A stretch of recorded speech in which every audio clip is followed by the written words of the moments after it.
Berikut adalah video pengerahan personel aparat keamanan dalam rangka penyambutan Presiden Joko Widodo dalam kunjungannya ke Jawa Timur.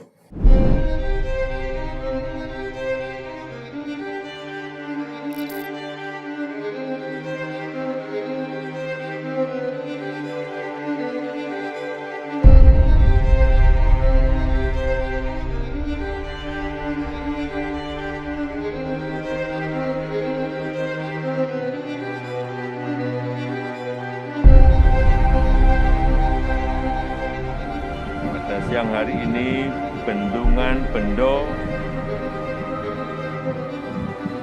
sudah selesai, sudah rampung dan siap difungsikan.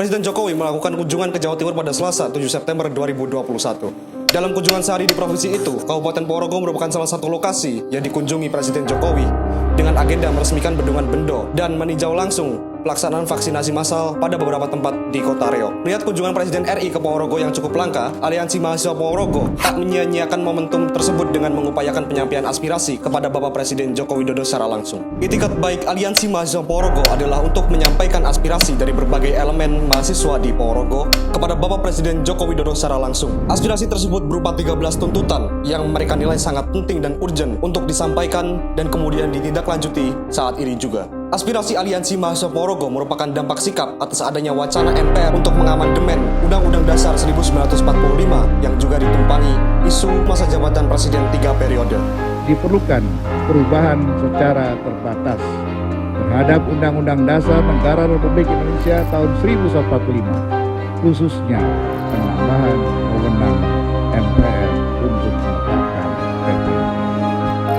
Selain itu, aspirasi Aliansi Mahasiswa Ponorogo juga kembali menyoroti kasus Munir Said Talib pada salah satu tuntutan yang mereka hendak sampaikan. Sorotan kasus Munir tersebut dinilai penting, mengingat kasus pembunuhan Munir yang telah mencapai usia 17 tahun sejak pembunuhannya, sehingga apabila kasus ini tidak ditindaklanjuti hingga tahun 2022, maka kasus tersebut telah kadaluarsa menurut Undang-Undang KUHP pasal 78. Itulah alasan mengapa Aliansi Mahasiswa Ponorogo tak jemu dalam menyoroti kasus Munir Said Talib sebagai kasus pelanggaran HAM berat tepat di tanggal di mana Munir Said Talib dibunuh, 7 September 2004. Hingga Presiden tak lagi-lagi mengubah janjinya menjadi bualan. Selain dua poin tuntutan tersebut, Aliansi Mahasiswa Ponorogo juga menyepakati tuntutan-tuntutan lain yang hendak mereka sampaikan dalam momentum penyampaian aspirasi kepada Bapak Presiden Joko Widodo dalam kunjungannya. Aspirasi tersebut tentu menyoal kondisi rakyat yang tak kunjung membaik akibat pandemi COVID-19 setelah setahun lebih berjalan. Menuntut pemberlakuan UU Nomor 6 Tahun 2018 tentang kekarantinaan kesehatan serta penolakan perpanjangan PPKM yang meningkatkan kemiskinan hingga 7,89% merupakan dua poin tuntutan yang dicanangkan pula oleh Aliansi Mahasiswa Ponorogo untuk mewakili rakyat kecil. Tuntutan-tuntutan lain ialah tuntutan untuk mengesahkan RUU PKS secara penuh, pencabutan Omnibus Law, desakan agar pemerintah melakukan evaluasi kebijakan secara sistematis dan transparan, menjamin kepastian hukum dan arah gerak reformasi, menjamin kesejahteraan kaum tani kelas buruh, seniman, dan UMKM lainnya, menuntut adanya Perda Perlindungan Anak dan Perempuan, menuntut pendidikan gratis, mengecam peran aktif militer pada sektor sipil, dan represivitas aparat, serta mengecam perusakan alam dan perampasan ruang hidup.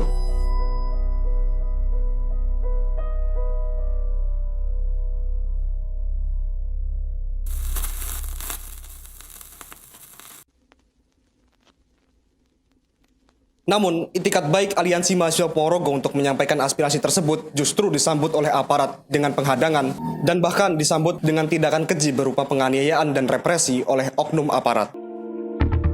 Kita kesini untuk menyampaikan aspirasi supaya didengar langsung oleh Bapak RI1. Rasanya kita kesini memang benar-benar dijamin apakah aspirasi kita dapat bebas diutarakan.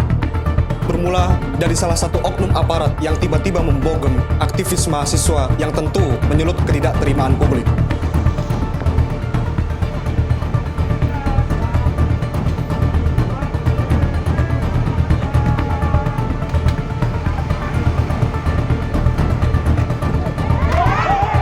Hal itu terjadi ketika aparat menghadang rombongan aliansi mahasiswa Ponorogo yang hendak menyampaikan aspirasi kepada Bapak Presiden Joko Widodo di Bendungan Bendo, Kecamatan Sawu, Kabupaten Ponorogo.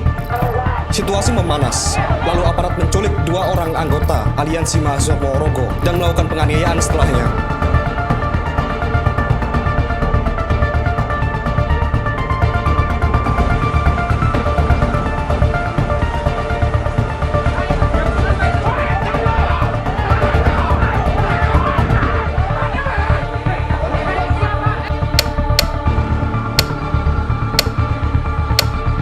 Gerombolan oknum aparat juga mengultimatum 2 aktivis dari aliansi mahasiswa Ponorogo tersebut ketika disekap di dalam mobil.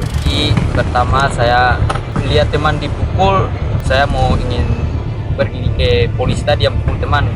Tapi ada polisi yang lain yang pegang saya, yang baru pegang itu nggak pegang baik-baik, tapi pegang leher, nggak bisa bernafas, saya nggak bisa ngomong. Saya ingin minta tolong, tapi karena nafas nggak bisa nggak bisa ngomong kan gitu, jadi karena kerasnya dia peluk saya itu jadi nggak bisa apa-apa saya, jadi ikut saja dari berapa orang tadi 3 orang. Habis itu sampai di jalan main tenang, pukul, padahal negara kita kan negara demokrasi gitu kan, ya kan kita bisa menyampaikan aspirasi kita. Lihat temannya kita dipukul ya kita bantu, artinya kita bukan bantu untuk memukul polisi, tapi kita mau ingin kasih tahu polisi itu bukan caranya begini. Nah habis itu di depan mobil saya dipaksa masuk, tapi saya tidak mau masuk, saya mau ingin di kawan-kawan mau bergabung lagi. Mereka hantu saya, mau ingin prokul saya, ya saya terpaksa masuk aja, tapi masuk itu cuma kepala aku aja. Di situ diinjak-injak kepala, ada yang injak kepala, ada yang injak pantat, injak kaki, sampai saya ingin masuk itu, tapi saya tidak mau terus. Mereka dipaksa diborgol, baru kasih masuk, baru main angkat, baru bantu gitu. Di mobil juga diinjak kepala ini kasihkan pantatnya polisi. Saya merasa saya habis itu ngomong lagi, tadi habis selesai itu saya ngomong lagi, begini ya modelnya polisi, kayak macam bukan kita ini bukan manusia begitu, diinjak-injak. Habis di mobil dipukul lagi, kan jangan banyak ngomong, tidak bisa kita ngomong. Saya bilang, kok bisa begini ya? Saya bilang negara kita ini negara demokrasi, jadi kayak saya disiksa, nggak ada hak saya hidup begitu, kayak macam gitu. Itu teman satu tadi giginya habis, tinggal berapa tadi karena dipukul oleh polisi. Seharusnya aliansi mahasiswa Ponorogo tak dihadang, apalagi dianiaya. Penghadangan itu agaknya aneh, mengingat aliansi mahasiswa Ponorogo yang telah menyampaikan surat pemberitahuan terkait tempat, waktu, dan lokasi demonstrasi yang seharusnya bertempat di pendopo alun-alun Ponorogo. Namun karena perubahan jadwal Presiden Joko Widodo yang tiba-tiba, maka aliansi mahasiswa Ponorogo terpaksa menyusul ke Bendo untuk menyampaikan aspirasi mereka. Namun yang terjadi justru aliansi mahasiswa Ponorogo dihadang oleh aparat yang tentu hal ini menciderai amanat Undang-Undang Nomor 9 tahun 1998 tentang kebebasan berpendapat di muka umum. Dalam hal ini, salah satunya adalah melalui demonstrasi. Tindakan oknum aparat tersebut tentu merupakan wajah gelap dari aparatur penegak hukum maupun wajah gelap dari demokrasi di Indonesia. Kejadian tersebut juga menambah rentetan catatan bukti atas buruknya kualitas demokrasi di Indonesia. Represivitas aparat terhadap kebebasan berpendapat dan represi terhadap itikat upaya penyampaian aspirasi semakin menguatkan iklim otoritarian di tubuh pemerintahan. Hal tersebut bertambah miris apabila kita melihat berbagai wacana pada birokrasi pemerintahan yang semakin hari semakin tak